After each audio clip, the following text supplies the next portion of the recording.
Eu quero que vocês vejam isso e diz o texto, uma pequena escola jesuíta em Denver se tornou discretamente um canal de oleoduto. O que é um oleoduto? Minha pergunta é, o que é um canal de oleoduto? Um oleoduto é algo por onde?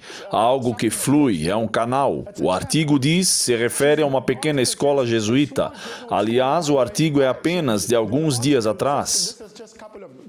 Deixem-me fazer uma pergunta. Ellen White fala sobre os jesuítas? Sim. Qual é o propósito dos jesuítas? Destruir o protestantismo. Mas como? Como eles conseguem fazer isso? Educação. Verdade? Por meio da educação.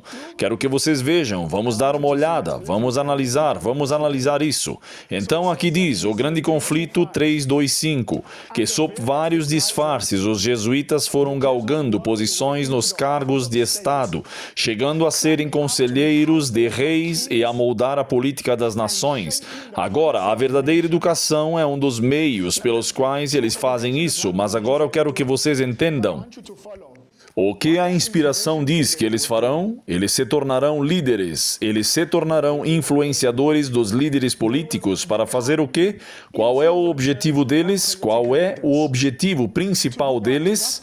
Porque eles estão se tornando influenciadores de líderes políticos ou aliados próximos a eles. Qual é o objetivo final deles? Diz que eles influenciam a política das nações. Qual é o objetivo final de um jesuíta? Sim, para trazê-los de volta ao catolicismo, mas o objetivo final é uma lei dominical nacional que obrigue o domingo a ser obrigatório. A pergunta, quando a América impor uma lei dominical, isso representa uma exaltação do papado.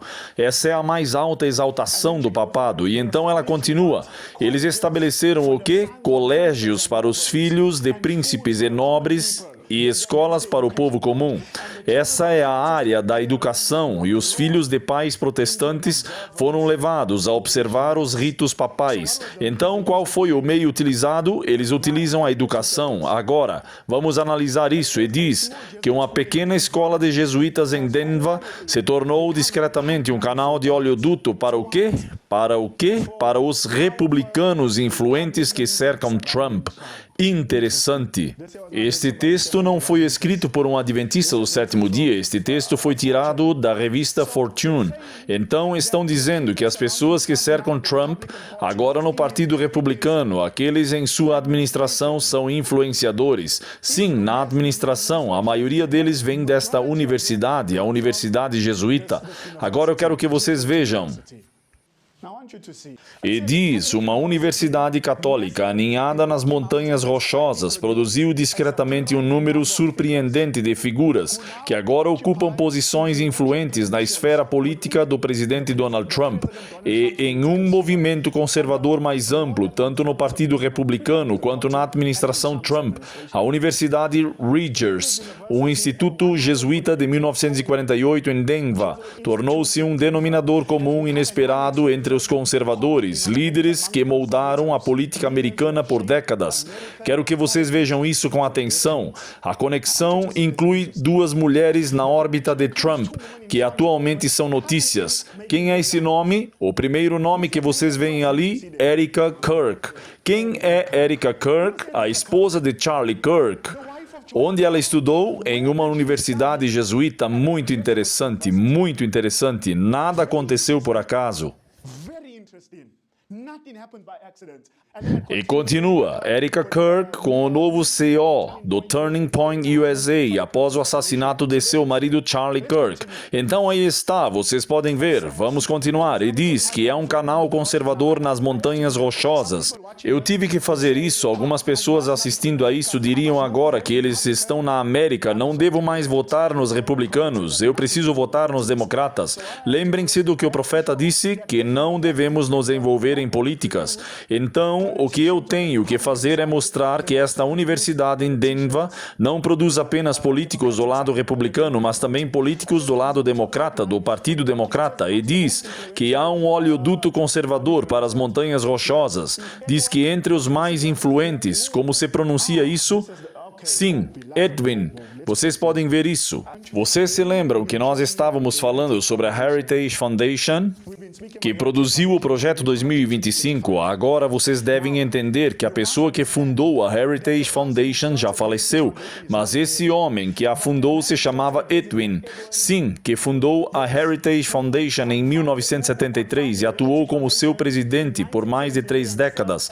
Então a Heritage Foundation, onde estão suas raízes? Uma universidade jesuíta muito interessante, muito interessante. E diz que a universidade formou alguns democratas, a escola também formou alguns líderes democratas, e então continua. Não vou entrar em detalhes, e diz, apenas para mostrar equilíbrio entre os partidos democratas e republicanos. Ambos têm o mesmo problema, os jesuítas. Agora eu quero que vocês vejam isso. E diz, a esposa de Charlie Kirk, o que sabemos sobre a fé católica de Erica Kirk? O que sabemos? Agora eu quero que vocês vejam, vou mostrar um trecho do clipe, amigos. Prestem bem atenção, isso me inspirou. Quero que vocês escutem, é um trecho um pouco longo, mas escutem. Como sua mãe escolheu a Phoenix? Bem, ela escolheu se mudar de Ohio para Phoenix porque havia mais oportunidades para mulheres empresárias aqui, principalmente porque ela estava se envolvendo com o governo, com o Departamento de Segurança Interna e o Departamento de Defesa, e ela tinha outros sócios aqui que já atuavam nesse setor, inclusive um que era mentor dela, então foi muito conveniente poder reunir todos em um só lugar para realmente ter isso. Sim, essa é a Cruz de Malta com uma coroa em cima, e eu pesquisei a Cruz de Malta em uma coroa. E aqui, este era um site que, na verdade, à esquerda eu cobri com a foto dela, mas à esquerda havia vários links para diferentes joias maçônicas. O sinal da mão 666, enquanto segura um rosário, ela estava usando uma cruz em um pingente, é um símbolo poderoso e explicitamente cristão. É o que eu digo sobre o rito da maçonaria. Se você estiver minimamente atento, saberá que a maçonaria não é cristã. Eu fui bem criada. Sim, você tem uma ótima mãe. Ótima mãe, meus avós eram incríveis, extremamente de direita.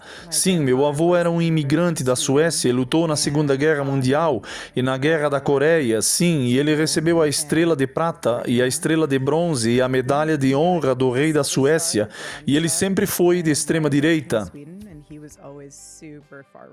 E você acha que ter filhos te tornou mais conservadora? 100%.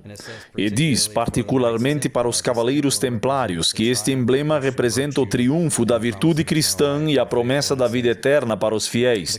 E diz que o símbolo combinado é um lema em rock tradicional vinces. Com este sinal vencerás. Vocês sabem o que é isso?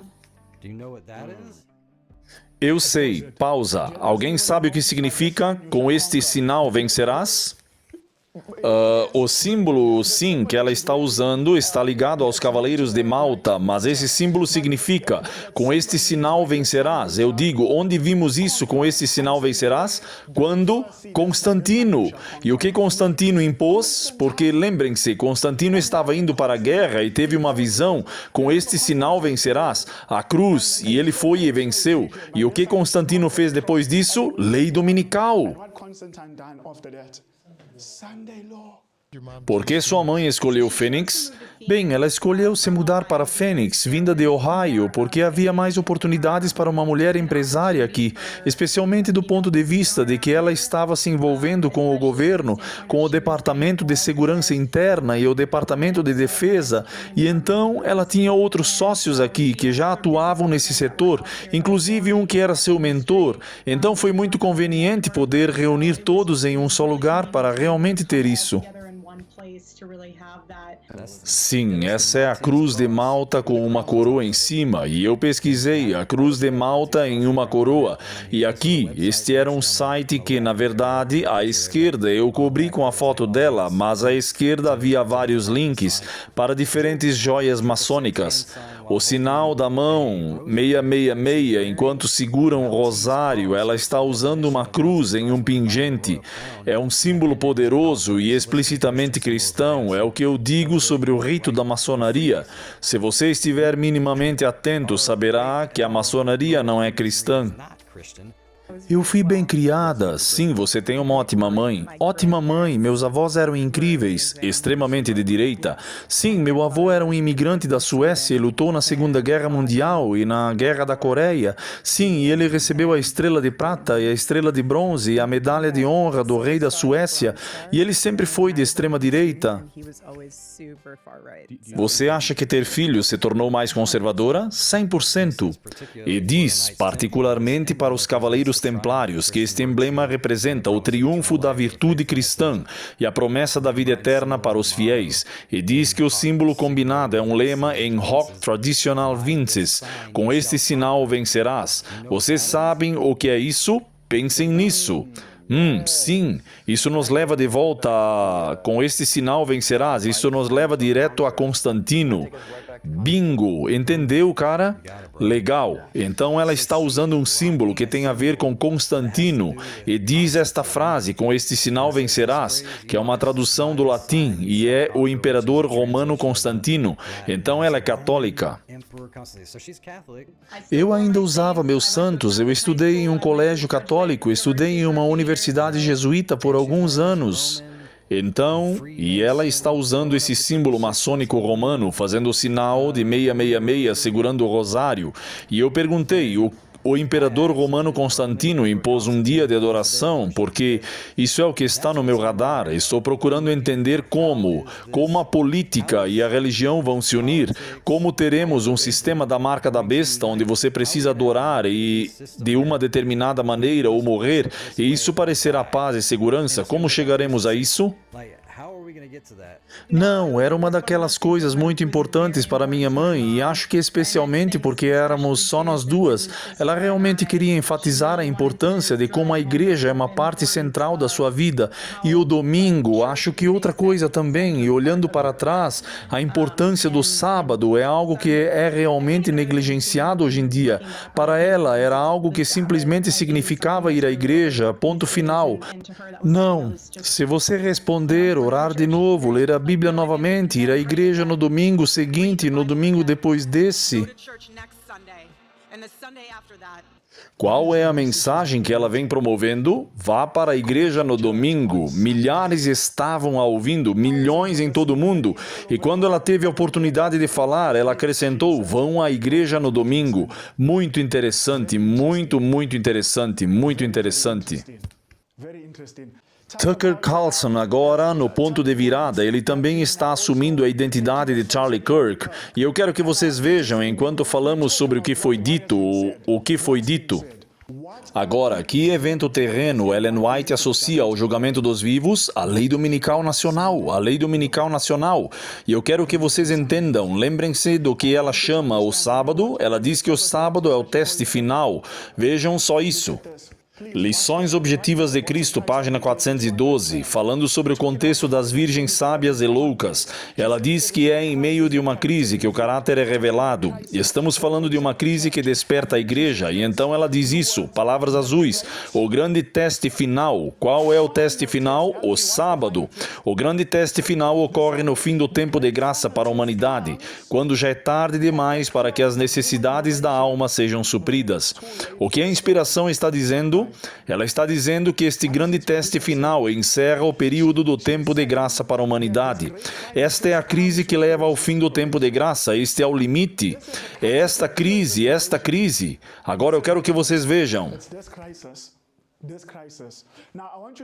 Nós falamos sobre nacionalismo cristão em alguns estudos anteriores, onde vimos que se trata de uma união entre igreja e Estado. Agora eu quero que vocês vejam quem está falando. Tucker Carlson, sim. Ele está falando como se dissesse, por exemplo, que Charlie Kirk poderia fazer isso. Esses estudantes universitários viriam e então eles discutiriam. Aliás, quero que vocês escutem. Esse homem tem muita influência dentro dos Estados Unidos. Ele tem muita influência, escutem. Vocês ouviram o que ele disse? Que a nação deveria ter leis cristãs essenciais na América. Agora, a propósito, Ellen White disse que a imagem da besta deve aparecer antes do fim do tempo de graça? Sim. Agora eu quero que vocês vejam isso. Um evento também deve ocorrer antes do término do tempo de graça. O que precisa acontecer na América?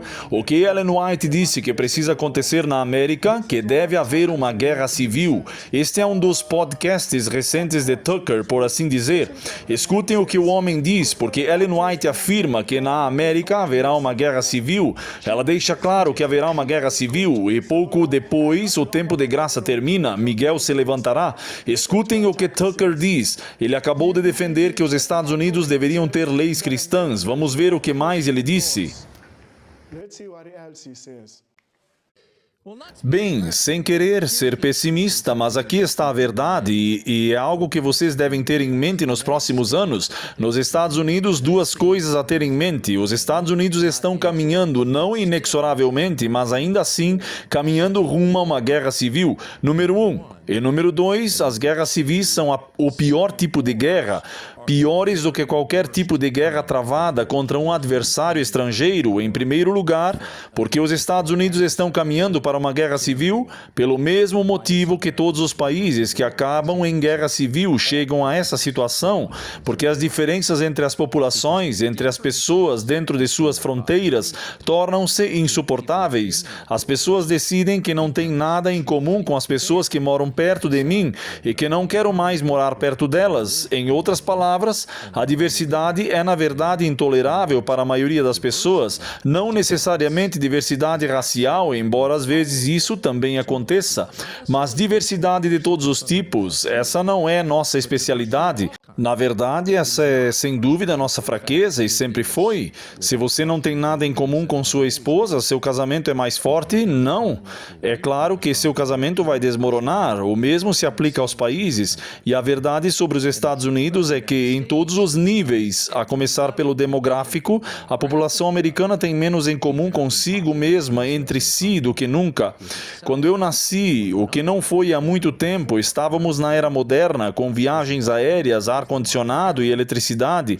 Quando eu nasci, os Estados Unidos eram cerca de 90% cristãos brancos. Agora, menos de 40% da população é composta por cristãos brancos. Agora, vocês podem achar que isso é bom ou ruim, mas é uma mudança enorme, uma mudança sem precedentes e um período muito curto de tempo. E, claro, não é acidental nem orgânico, esse foi o resultado das políticas implementadas. Paremos por aqui. Não sei se vocês estão entendendo o raciocínio dele. Por que os Estados Unidos estão caminhando para uma guerra civil? Número 1, ele disse, a América está caminhando nessa direção. Ellen White disse que haverá uma guerra civil e logo depois terminará o tempo de graça. Ele diz que os Estados Unidos estão caminhando para uma guerra civil. Por que ele disse que estava indo? Porque a visão. Agora me ajudem. O que ele disse? O que ele disse sobre a América antes de haver qualquer indício de uma guerra civil era uma nação com 90% de cristãos. Então, em sua opinião, para evitar a guerra civil ou resolver os problemas da América, o que a América deverá se tornar para impedir uma guerra civil? Cristãos. Quando eu disse, será que esse homem sabe que está proferindo uma profecia? Amigos, amigos, agora escutem, alguém conhece esse homem? Este homem, alguém conhece este homem? Muito obrigado. Literalmente, esta é a face do nacionalismo cristão. O ministro de direita de frente que defende o nacionalismo cristão. Vocês estão olhando para o homem está bem aqui. Esta é a face do nacionalismo cristão. Ele está a favor, ele está em todo lugar falando sobre nacionalismo cristão, união entre igreja e Estado, a imagem da besta. Escutem. Deus está zangado conosco. Essa é a minha definição resumida de nacionalismo cristão. Os Estados Unidos deveriam parar de irritar Deus. Para o pastor Wilson, isso significa unir igreja e Estado, algo que ele prega há décadas. Para muitos, ele é a pessoa mais intimamente ligada à expressão nacionalismo cristão. É um termo que aceito e acolho. Não foi um termo que eu inventei, mas prefiro usá-lo em vez dos nomes que costumo ouvir. Como você vê, supremacista branco, teocrista, cristofascista, enfim, um vilão em geral. Agora, pergunta, o que esse homem está defendendo? O que ele quer? Igreja e Estado. Ele deseja a união entre Igreja e Estado. Agora escutem, ele vai falar sobre as leis azuis, leis dominicais. Escutem o que ele diz.